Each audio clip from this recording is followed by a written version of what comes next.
Ya baik, Assalamualaikum warahmatullahi wabarakatuh. Perkenalkan, nama saya Agus Haryanto dari SMA Negeri 1 Kertosono akan mengikuti kegiatan program apresiasi GTK 2025 kategori sebagai guru transformatif SMA. Pada video kali ini saya akan menceritakan apa yang akan saya lakukan di dalam pembelajaran. Pada pembelajaran kali ini, saya mengambil judul pengembangan perangkat pembelajaran STEM terintegrasi pembelajaran mendalam untuk meningkatkan penguasaan konsep dan kreativitas siswa SMA materi hukum Pascal. Sebagai guru fisika kelas 11 SMA Negeri 1 Kertosono, saya menghadapi kondisi situasi di mana siswa yang saya ajar itu masih banyak yang belum bisa memahami materi hukum Pascal. Data tes penguasaan konsep menunjukkan nilai kurang dari rata-rata 50,2, sedangkan data tes keterampilan berpikir kreatif siswa masih dalam kategori kurang kreatif dengan rata-rata skor sebesar 25,3, dan hal ini disebabkan oleh beberapa masalah seperti kesulitan memahami konsep dasar dan penerapannya, kemudian kurangnya pemahaman tentang rumus matematisnya, kesulitan mengaplikasikan rumus untuk menyelesaikan soal, dan yang terakhir tidak dapat menganalisis fenomena berdasarkan rumus yang ada.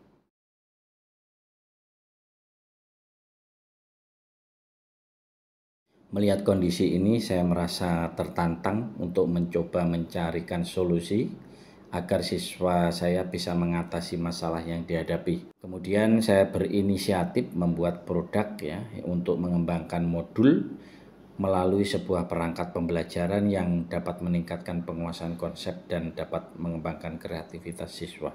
Produk yang saya kembangkan adalah perangkat pembelajaran berbasis STEM terintegrasi pembelajaran mendalam yang terdiri dari ATP, modul LKPD, handout, instrumen penilaian penguasaan konsep, dan instrumen penilaian keterampilan berpikir kreatif.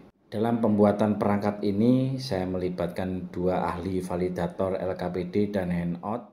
Kemudian saya juga melibatkan kepala sekolah untuk membuatkan surat izin apabila survei ke lokasi melihat ekskavator secara langsung. Kemudian pelaksanaan pembelajaran sebagai aksi yang saya lakukan dilaksanakan dalam 4 pertemuan dengan mengacu pada tahapan pembelajaran berbasis proyek atau PJBL STEM terintegrasi pembelajaran mendalam berdasarkan modul dan LKPD yang telah saya susun dan divalidasi oleh ahli. Pertemuan pertama yaitu tahap 1 reflection. Pembelajaran diawali dengan identifikasi pengetahuan awal siswa terkait pemahaman konsep hukum Pascal yang telah dipelajari pada pertemuan sebelumnya. Guru mengajak siswa melakukan pengamatan secara tidak langsung salah satu penerapan hukum Pascal pada salah satu contoh robot lengan hidrolik, yaitu alat ekskavator. Saya kemudian memberikan suatu permasalahan yang menantang siswa, yaitu mendesain sebuah prototip robot lengan hidrolik dari bahan kardus dan stik es krim. Siswa dibagi menjadi 5 kelompok, kemudian guru membagikan LKPD dan handout kepada masing-masing kelompok. Selanjutnya siswa dalam kelompok kemudian menggali informasi sebanyak-banyaknya, terutama dari handout yang diberikan. Pada pertemuan kedua, ini riset dan discovery. Pada riset saya ajak siswa ke ruang multimedia, yang lainnya saya ajak ke perpustakaan untuk melakukan browsing atau sumber buku melalui internet, informasi tentang robot lengan hidrolik termasuk mempelajari contoh-contoh desain robot lengan hidrolik.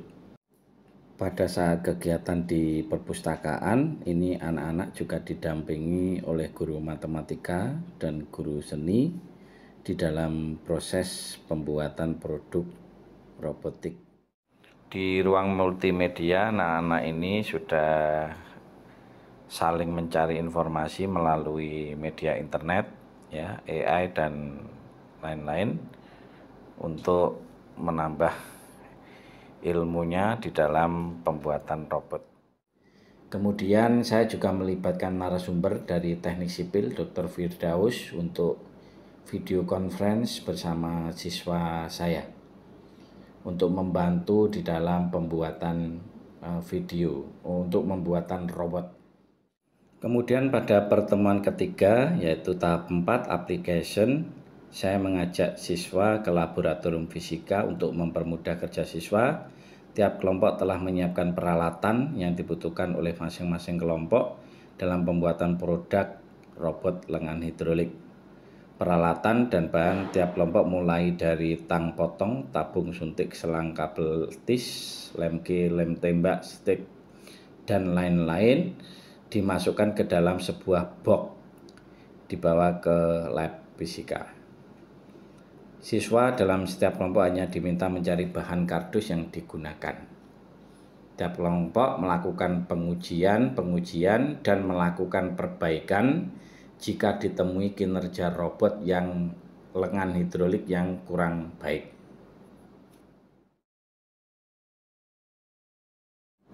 Pada pertemuan keempat yaitu tahap 5 communication, setiap kelompok mempresentasikan pengalaman di dalam pembuatan produk robot lengan hidrolik. Produk masing-masing kelompok kemudian diuji dengan tantangan yang diberikan di awal pembelajaran yang dikemas dalam sebuah kompetisi robot lengan hidrolik.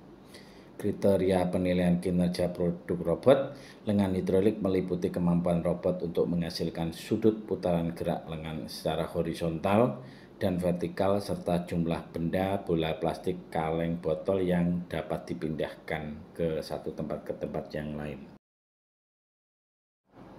Setelah melakukan kegiatan kompetisi terhadap robot-robot yang dibuat anak-anak, saya memilih juara 1, juara 2, dan juara 3 untuk memberikan hadiah kepada mereka.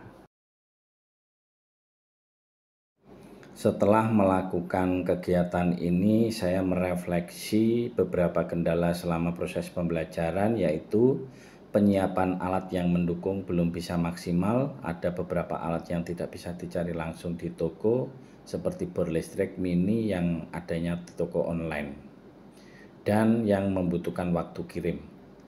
Dalam menggunakan alat-alat praktek tanpa ada petunjuk penggunaan terlebih dahulu, siswa terkadang menggunakan yang tidak prosedur sehingga menyebabkan beberapa alat cepat rusak.